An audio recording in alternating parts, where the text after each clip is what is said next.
this webinar on collaboration within data science. So this is going to be a webinar in two parts.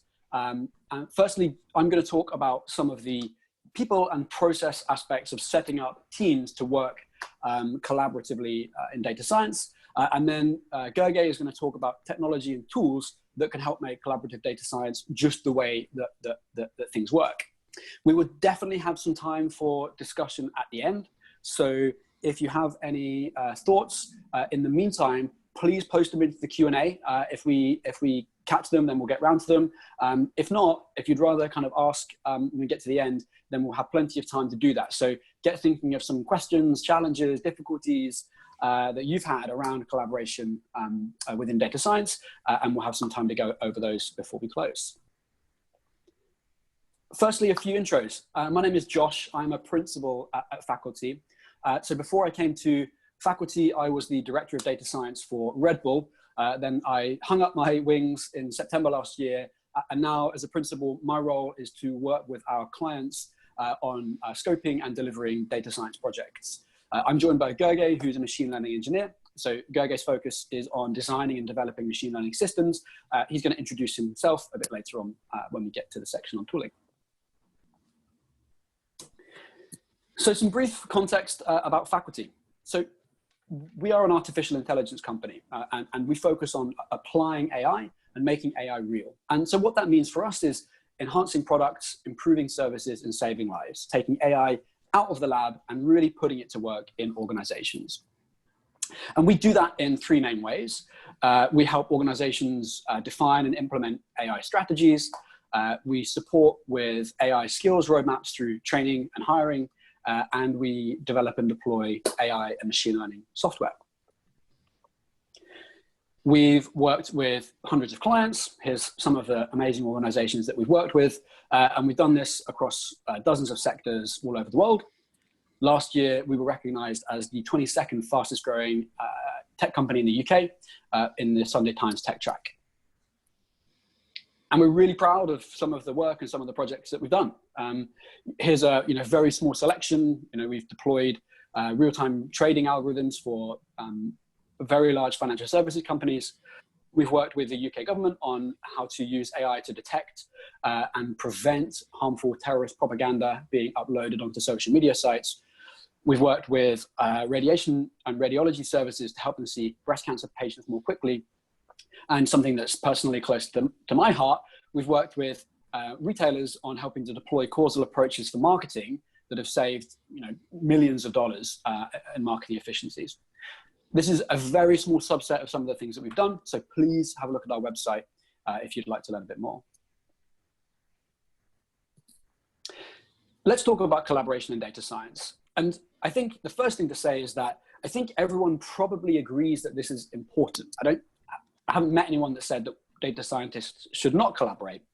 Now, there's research on this. McKinsey in their AI survey last year found that high-performing data science teams are 2.7 times more likely to collaborate cross-functionally, and 2.8 times more likely to have well-defined processes and governance around how they use data to make decisions. And yet we still see this kind of thing, right? This is the classic model being thrown over the fence. Now, unless your job is removing rocks from a garden, I would posit that throwing anything over a fence is probably not part of a collaborative or productive work environment. So definitely true for machine learning models. And this isn't even only the only symptom of how collaboration or poor collaboration can impact data science teams. So think about some of the times that you've been part of a really great machine learning project that delivered outstanding technical results, but just didn't get implemented or accepted by users. Perhaps you have heard team members say that it's easier to just re-implement something from scratch than work on an existing code base. Or, a real pet peeve of mine is to hear someone in the business or the organization say, oh, I wish we had done some work on this. And you're sitting there thinking, we did that last month, like we've already done this. And these are all symptoms of what can go wrong if you don't have appropriate systems and processes for collaboration set up. And it's not surprising because there's actually loads of ways that this can go wrong and loads of challenges to overcome. And largely they come about because people assume that this is something that just happens naturally, whereas actually it's something you really need to work on and implement best practices around. So I'd like to talk about a few ways or a few challenges, a few hurdles to this, and then we'll talk about a few ways that you can address those. So here's 3 reasons that we see frequently that are the source of collaboration challenges in some of our clients and organizations that we work with. So the first one is around alignment of the teams. And so in the situation where data science teams just aren't set up to support collaboration, and this can mean, you have individual members from the data science team, the engineering team, for example, who are just incentivized differently and don't have a common set of goals. It just makes it too easy for them to focus on their part of the data science picture at the expense of keeping the other parts of the team and other parts of the organization informed and involved. The second thing that we see quite a lot is actually not enough non-technical team members in AI projects and in AI organizations.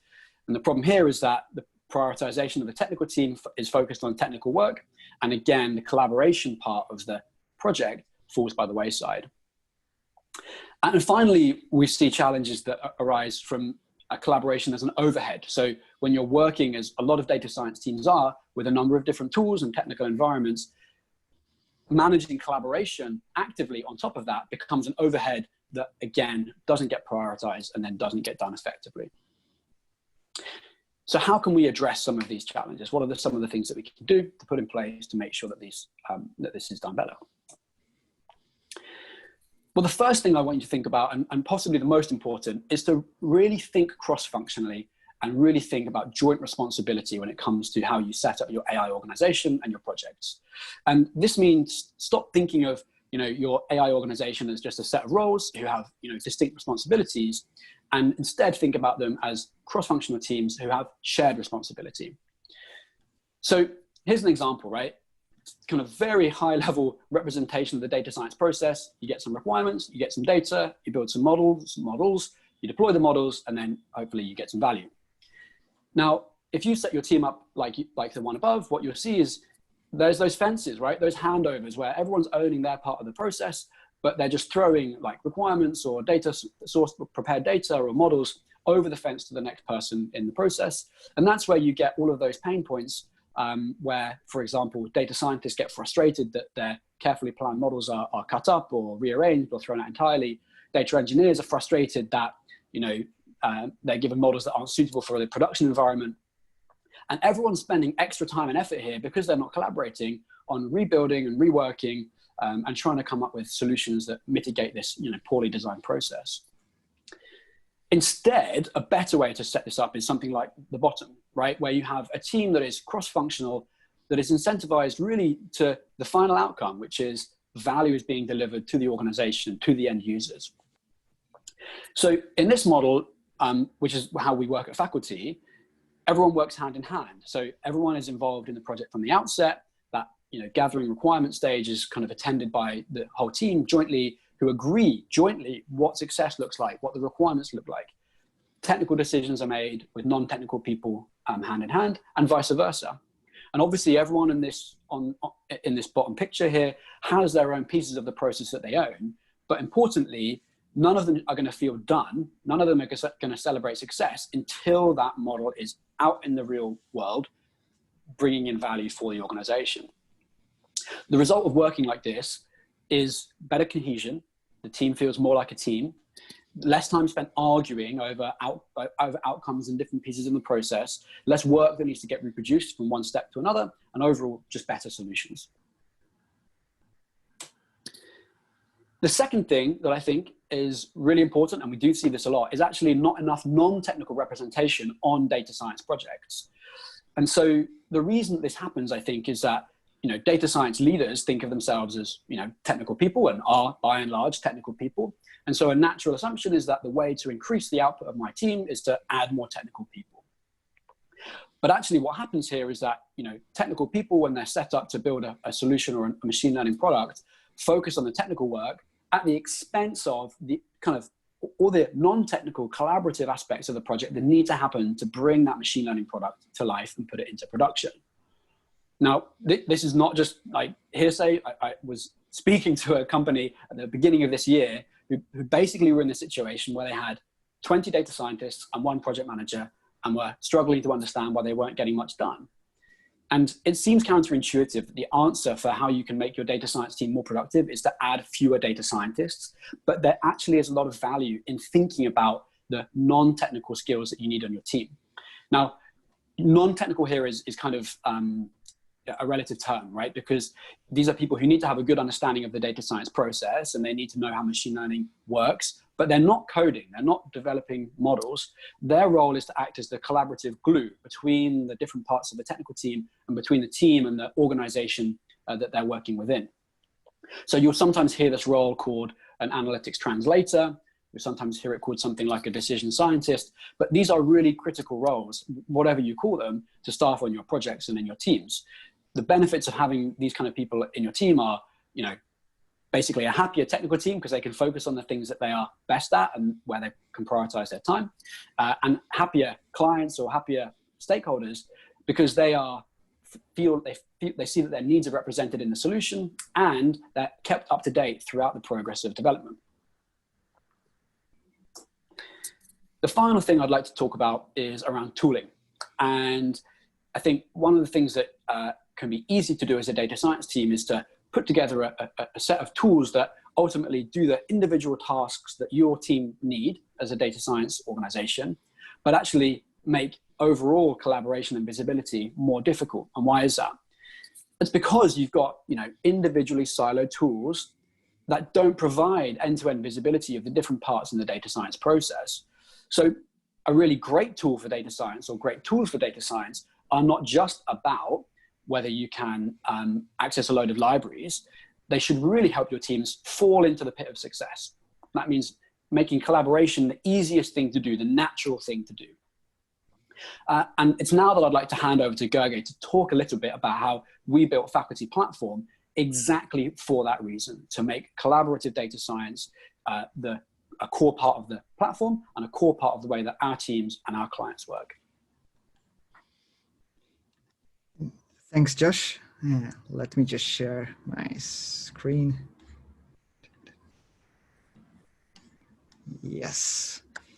Hi, everyone. My name is Gerge. It's great to talk to you today. As Josh mentioned in the beginning of the talk, if you have any questions about anything I show here, feel free to post in the Zoom Q&A in your interface. Now, as a machine learning engineer, my day-to-day job involves working with many different teams and helping them to get real robust results out of their data science work. Effective collaboration with each of these teams is an essential part of my role, as you might imagine. In today's session, I like to show you a handful of different tools within the Faculty Platform that help our teams collaborate at different stages of the project. In our experience, teams interact differently at project start, while they execute, when they have shipped their machine learning models, and when they start their work anew. I guess this is not a big surprise to you, and thus I'm going to follow these 4 stages when highlighting the different tools at work. When a data science project kicks off, often the most important aspect is getting started as quickly as possible. Your tools need to guide you. The fewer steps you need to get things off a good start, the better. This is the Faculty Platform, our data science workbench. It is designed to help data science team to develop, get production ready, and then to monitor machine learning models in a single secure environment. We first built it for our own in-house data science needs, but it is now licensed by startups and enterprises and everyone in between. The platform is structured around projects. A project, in our case, is a collection of data, scripts, notebooks, and individuals linked to a piece of work. Organizing the platform around projects makes it really easy to share the tasks people are working on while still keeping the different teams and work streams separate. With one click, you can carve out a little space of your own. Though here today, I'm going to go into a project that we've already been working on. The next step, I can invite my colleagues to this project and give them different levels of access as they need it. Maybe they will develop code together with me, or they will just bring data to the table, Or they might just join to check the results and outputs of the work. Here, I already have quite a sizable team going. But then how do we start our data analysis? Each project has a shared workspace where I can easily upload and download files. For example, data, scripts, notebooks, and anything that I find useful. It is accessible to the whole team. So if I want to share the latest version of my code with Josh, I can just tell him where he finds it in the workspace. I don't have to find and scramble for another file sharing solution. The workspace also integrates with Git and GitHub, Bitbucket, GitLab. Thus, we can get our code into version control from the get-go. We can keep track of the changes we made and are able to work with external collaborators as well, collaborators and contributors. Effective collaboration takes into account not just who you talk to, but when do you talk to them. Some specialists you might want to bring on board from the start, while others can benefit from not being called upon prematurely. To give you an example, you won't need to bring in the IT team whenever you need to set up a new server. As on the platform, you can start new servers with a click of a button for your development work. Those servers can be shared instances that spin up in a few seconds, or beefy dedicated instances with GPU and lots of memory when you need some heavy lifting. This way, instead of your IT team doing chores like providing you with compute, they can concentrate on their value add, such as expanding your organization's infrastructure with more data sources. They will be able to support more data science teams with the same efforts. And this allows more impactful collaboration network to be built up within your organization instead of frustration building up. From our own customers, we heard about some very grateful IT teams for exactly this reason after they adopted Faculty Platform. So now you have your team together, got a shared workspace, you have computing resources right when you need them, and your data science project is getting up to speed. Then some time passes and you are executing on your plans. At this stage, you benefit from a whole new set of tools that help you spend your time effectively and leverage your different team members' different strengths. Maybe your notebooks or code rely on certain libraries that you will need to install on your servers every time you start them up.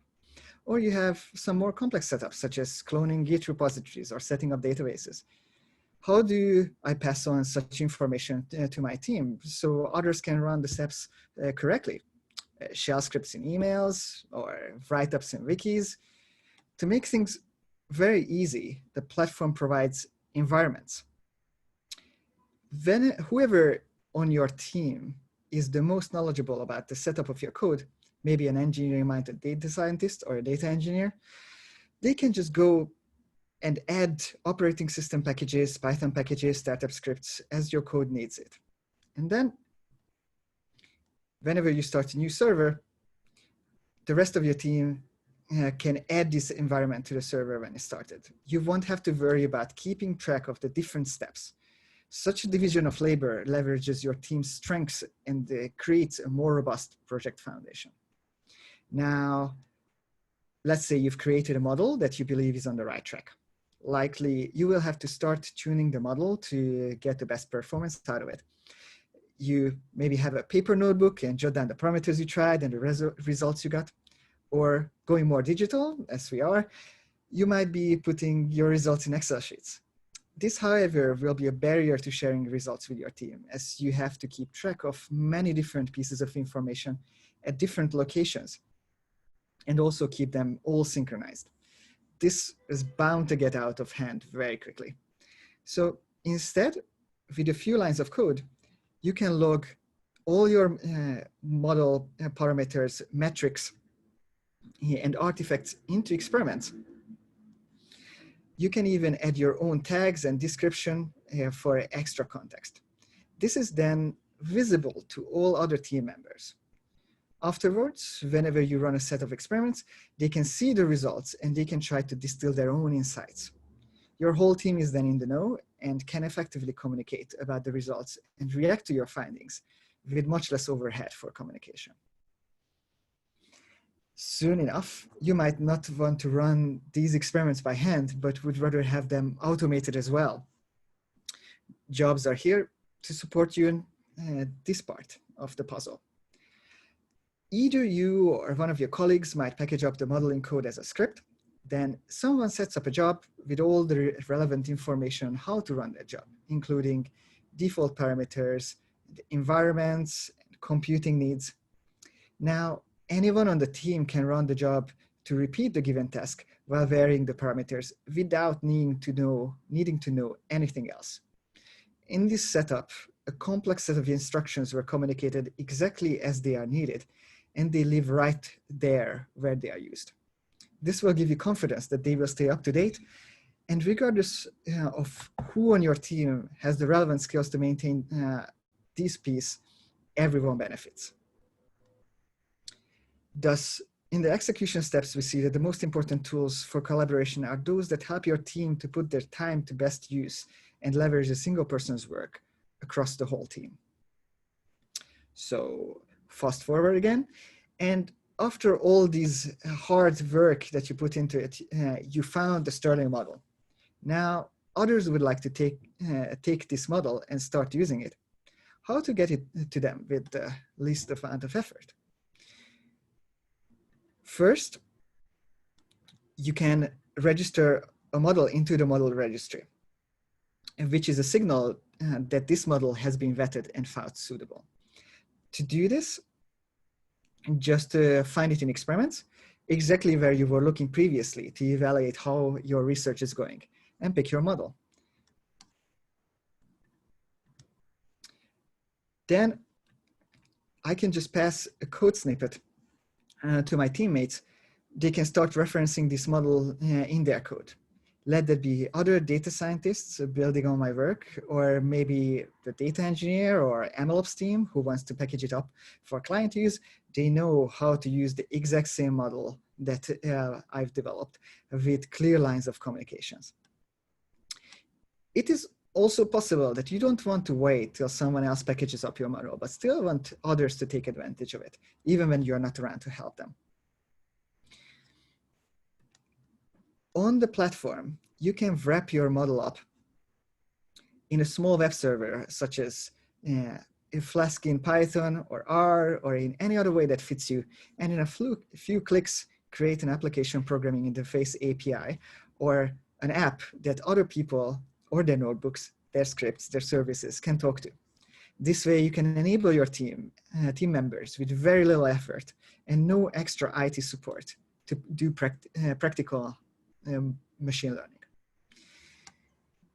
These models, however, don't operate in the vacuum. Maybe it was one of your colleagues who developed the model and he's on vacation, and you like to see what parameters went into the model during the training. You can follow the log trail all the way back.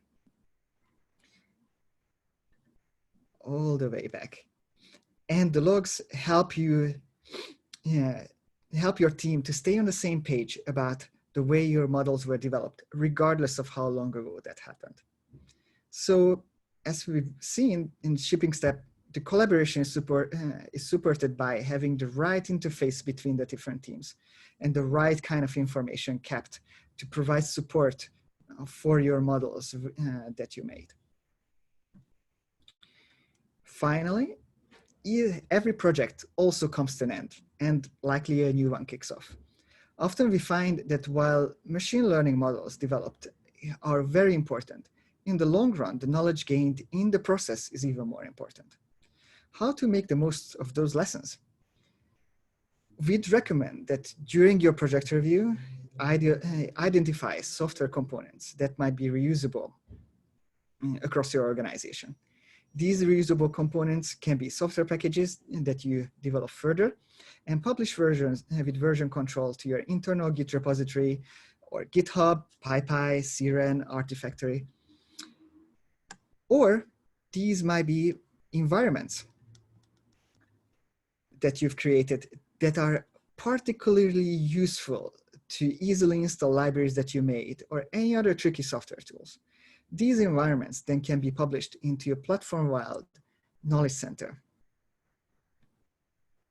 For example, here's an environment for using virtualenv instead of Conda as you might prefer one to the other.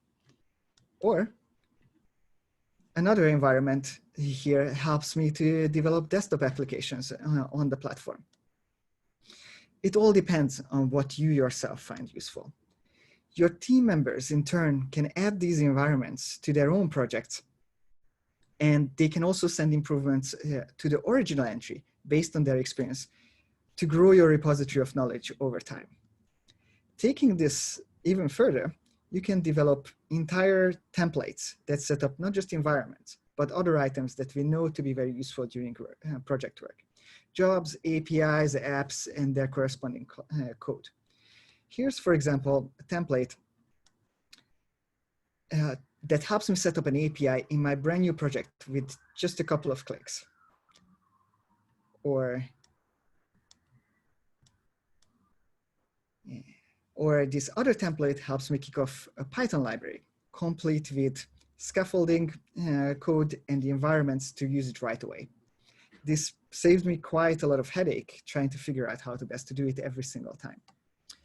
From our clients, we've also seen many practical examples of templates. One client, for example, who makes many analytics dashboards, created a dashboard template together with their branding and beautiful style, which helps their data scientists deliver consistently gorgeous and also smart dashboards in a much shorter time. I believe that the Knowledge Center and its easy sharing of code and best practices will foster a culture of innovation within your company that will accelerate any project that comes your way. And after all this, you are now ready to tackle your next data science project.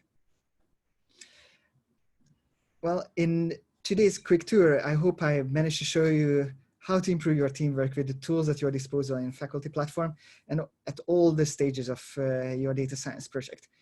When you are just getting started or already shipping, team collaboration promotes real positive change in your organization that I would bet will show up in your results very quickly. Well, thank you very much for your time, and handing back to you, Josh. Great, thank you very much, Gergely. And thank you already to the folks that have asked some excellent questions in the Q&A.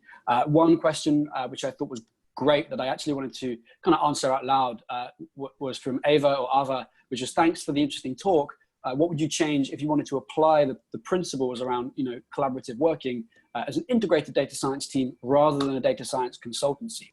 And I can actually speak for both, because I now work for a data science consultancy, and previously I ran an integrated data science team.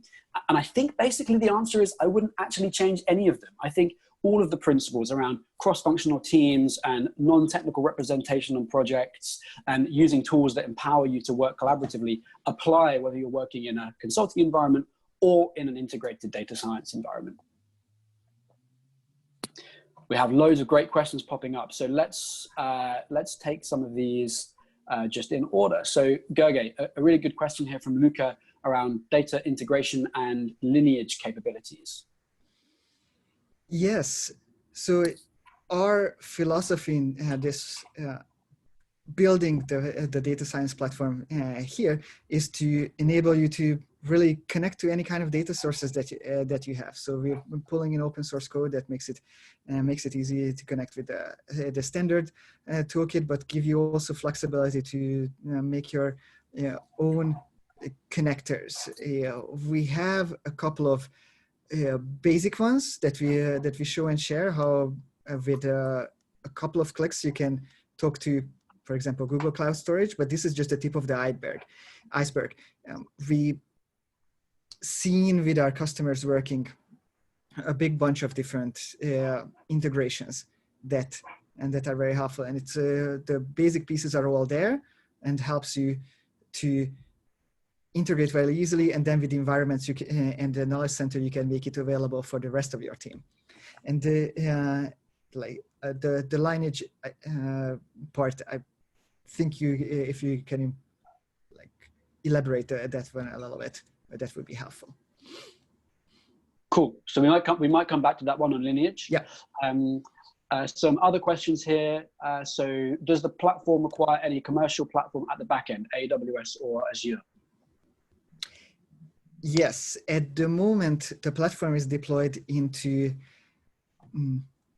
AWS or GCP, but we are working continuously on bringing it to new cloud computing environments as we see the need arise, and also working towards having it in an on-premises environment, because that's we also know that very important for a lot of our clients. But basically, all these infrastructure lives in your own cloud when it is deployed. So while you're working with the data sets, you want to keep them secure and safe. We know that very well. So all the deployments of the faculty platform into the client's own environments that we ourselves don't have any access to, it updates itself automatically and manages itself automatically, and you can do your work quite safely. And we are going with cloud platforms because we know how to leverage basically the scale and the technology that is available there to build something that helps you work the best. Great. And I think you actually also answered the other question from Luca there around Azure Cloud, which is basically it's something that's actively in development. Yes, that is correct. Super. Next question, Luca, thank you. What about support for Spark and distributed data storage? Yes, so we do work with Spark and other tools. You can check out our documentation as docs@faculty.ai, and we provide examples of how you work with Spark clusters and other data storage providers of these kind of large scale, and to see how you can get started with those. Yeah, definitely support that. Yes. And a good, just on the continuation of lineage. So a project uses lots of different data sources that need to be kept independently updated. Can you track back from the model to all of its data sources and their versions? So the answer to that was definitely yes. So there's a number of ways and a number of features and platform that are good for this. So through experiments and jobs, you're able to get the full history of the data set that a model was trained on and then inference was run on. And jobs and specifically can be set up to automatically watch a data set and on change, trigger the creation of derived data sets, which gives you kind of the lineage of how derived features came about. And then you can use models to track the lineage, the history of a lineage of a specific model. Great question. We use this kind of group of features all the time on our consulting project, because it's obviously critical for a lot of our teams, customers, sorry, to have an understanding of the data and the models that are eventually deployed. Super. Sorry, did you have another question? This also connects up Luca's other question. I think, Luca, you're working on some very interesting projects, and we would love to talk to you about what's your experience in this real-world machine learning. What the monitoring of really large-scale model deployment is. Some of the things that is in our development roadmap. Right now, what we see is our clients are working on mostly a long time for fewer models to develop something very powerful, but not that many. But this is definitely something that we see coming up more and more, and model performance monitoring, model drift, alerting, and so on. This is something that is very much on our mind and very much on our developers' mind, that is coming to the platform and hopefully to a webinar very, very soon near you. Thank you. Next question, Claudio. So how much time do you spend trying to understand the potential business value, pounds, of a new potential use case before it's kicked off versus another one that could be prioritized? Does the platform facilitate the pre-kickoff process? And do you have any tips on how to tackle one use case versus another one? So maybe I'll give the first answer and I'll then hand over to Gergely with some other thoughts. So the answer is we definitely do spend not an insignificant amount of time at the beginning of a new data science initiative to make sure that we've done the due diligence and the discovery around how we would, around the project and around the value. So we typically start all of our services projects with typically 2 to 4 week discovery. I think is fairly standard for us to go through data sources that are available, the specific things that we're trying to solve, how the outputs would be used and consumed by the final business, and then ultimately to define the types of benefits that could be made. We have a number of frameworks around this. They're actually things that we tend to see more utilized by our data science services team than baked into the platform. If you're interested to learn a bit more about how in the consulting side of our business, we do run projects and how we size projects and identify opportunities, definitely reach out. I don't know if Gerge, you can put the emails slide back on. We'd love to talk to you more about that because we think it's one of the things that we do really, really well as a company. Yeah. Luca, you're very welcome, Claudia. So Luca has another question. So how does a typical enterprise deployment of faculty look like, in particular for a highly regulated industry such as finance? Yes, we would be very happy to talk to you and walk you through it. So just please get in touch with us, Luca. I would say that it's going a little bit. It's a longer discussion because it's a difficult issue. That's why the question is coming up, and we want to give you the best possible assurances. Okay, so there's basically we've done it and we have lots of answers, but it's maybe a bit too specific to go into detail on this. Yes. On this webinar. Great. So please reach out, Luca, if that's of interesting. Super. Any other questions from the audience? Thank you so much. Thank you, Luca. Appreciate that. Any other questions from the audience? Would love to hear if anyone in the audience has any thoughts about, challenges that they've had around collaboration or around things that they've found that really work.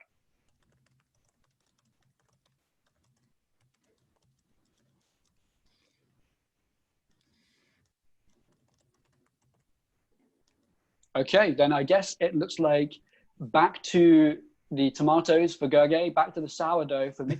We have some just in before the whistle, which I will get to. And Hamad, yes, we will share the slides and the recording of the webinar after this. No worries. Claudia, do you find that not enough technical people engage with your data science platform? Are you happy about the engagement? I'm not sure how to...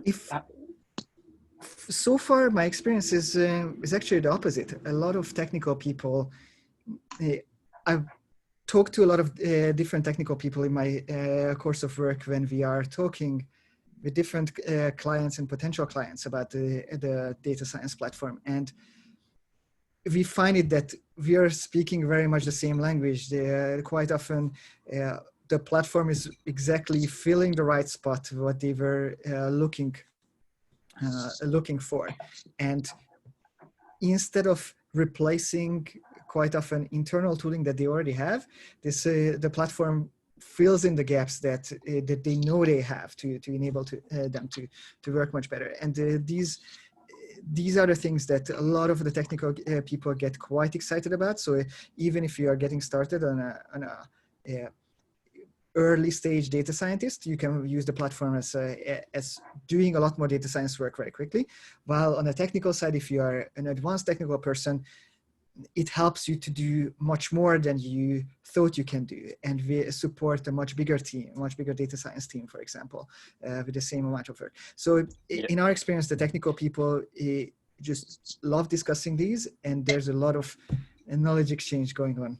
And Claudio's actually clarified his question. So so going back to the collaboration point, do you want non-technical people to engage with the platform? And the answer to that question is definitely. So we've actually built features into platforms specifically to help the interaction and the interface between non-technical and technical stakeholders that we use a lot.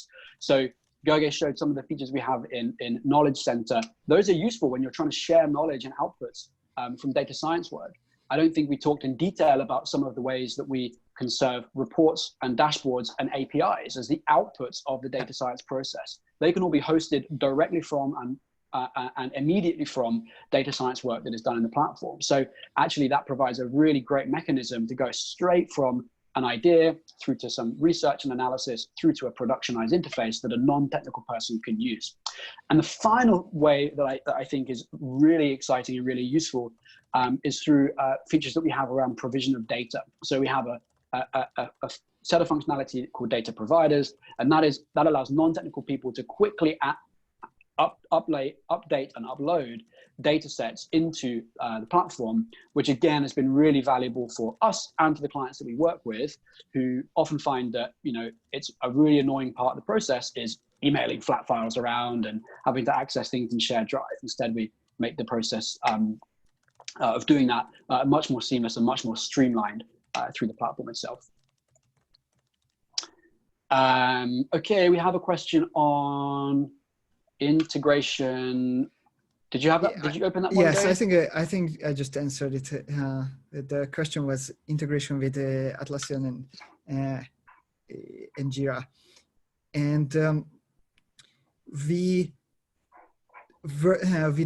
don't have a specific integration for that one yet, but we are building new integrations quite often when the clients need it. So would love to hear what is your specific use case and how we can bring it into the platform. With we have integration with Bitbucket and the code control side. So there's already some foundation for for the whole server side to do something like that. But it's all, the devil is always in the details. So we'd love to hear what kind of use case you have in mind. And Luca, is it possible to define a global data catalog accessible from several projects? I think I would go about doing this using the Knowledge Center and adding the integration as extra knowledge base items where you can set up the credentials, set up the required code, and so on. That would be the way that comes to my mind. But also, it is something that we are actively working on, sharing resources with different teams. In our experiences, most of the time, the different projects are walled off from each other for a reason, that they are really working on different projects. But we see more and more use cases when the different projects are just different aspects of the same thing. So we are thinking more in this kind of platform-wide sharing of not just environment and templates, but this kind of data set resources as well. So it's a very, very good question and exciting to see. Definitely. And then the final question, which I'll take before we close from Luca, is around project management capabilities such as Jira. Excellent question, and definitely one that we've been thinking about, but sounds like you have some good suggestions that we'd love to hear. So we should pick up and would love to get your thoughts on how we can make features like that work really well for you. So please reach out afterwards. Okay, thank you very much, everyone, for your time this afternoon. I really appreciate you taking 45 minutes out of your day. I hope it was interesting. I hope it was useful. Please reach out to myself or Gergely if you have any questions, and enjoy the rest of your day.